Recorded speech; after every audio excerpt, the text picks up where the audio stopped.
नाज़रीन, जर्मनी में corona virus की आलमी वबा को पहुंचे पूरे 2 साल हो गए हैं। इस वस्ती यूरोपीय मुल्क में कोविड-19 का पहला केस 27 जनवरी सन 2020 को बावेरिया सूबे में रिपोर्ट किया गया था। ताहम बुरी खबर यह है कि 2 साल गुजर जाने के बाद भी कोरोना वायरस की आलमी वबा ख़त्म होती दिखाई नहीं दे रही है। जुमेरात के रोज़ रॉबर्ट कोख इंस्टीट्यूट ने बताया है कि गुज़श्ता 24 घंटों के दौरान 2 लाख से ज़ायद अफराद में इस वायरस की तशख़ीस हो चुकी है।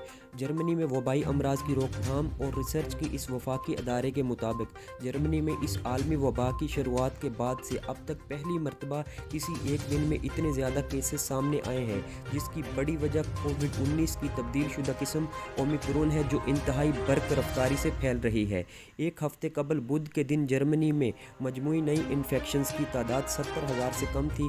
इस वबा में तेज़ी से इजाफा तशवीश की एक नई लहर भी साथ लाया है। जर्मनी में अब तक 9 मिलियन अफराद इस वायरस से मुतासर हो चुके हैं, जबकि हलाकतों की तादाद 1 लाख से ज़ायद हो चुकी है।